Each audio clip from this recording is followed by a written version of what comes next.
Merci Madame la Présidente. Je souhaite tout d'abord remercier les rapporteurs pour la qualité de leur travail qui permet à notre commission de disposer d'une analyse fine sur l'application de la loi de financement de la sécurité sociale pour 2018. Ce premier budget de la sécurité sociale du quinquennat, je le rappelle, a permis la concrétisation de nombreux engagements de campagne pour la majorité. Hausse du pouvoir d'achat des actifs dont nous verrons le plein effet à l'automne, suppression du RSI, soutien aux plus fragiles et en particulier aux familles monoparentales et à nos aînés les plus précaires, révolution de la prévention, innovation en santé. Sur tous ces sujets, je me réjouis des constats dressés par votre rapport. L'application de la loi avance, de nombreux décrets sont déjà parus ou sont prévus très prochainement, et le gouvernement déploie les outils nécessaires à la bonne mise en œuvre des réformes. J'aimerais pour ma part revenir plus spécifiquement, vous l'avez abordé, sur la mise en œuvre de l'article 54 qui porte une révolution majeure, l'entrée de la télémédecine dans le droit commun via le remboursement des actes de téléconsultation par la sécurité sociale et le déploiement de la téléexpertise et de la télésurveillance. Ces différents outils permettent d'abolir les distances géographiques d'accès aux soins via le numérique.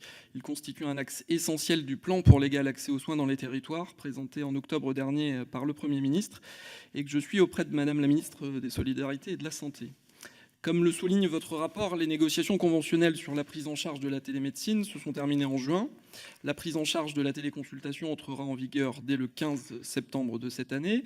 La prise en charge de la téléexpertise, qui permet à un médecin de solliciter l'avis d'un confrère, sera progressivement mise en œuvre à partir de février 2019.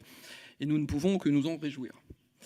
En parallèle, l'équipement des professionnels de santé se déploie progressivement et est déjà très avancé dans les maisons de santé et les EHPAD.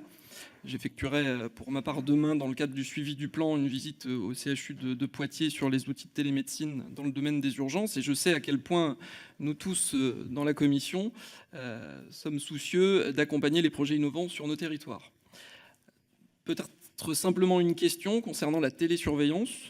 Avez-vous des précisions concernant le cadre d'évaluation des expérimentations en cours de finalisation? Votre rapport fait état de 251 patients suivis pour le moment.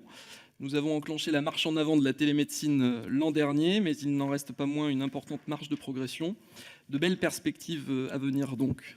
Je vous remercie.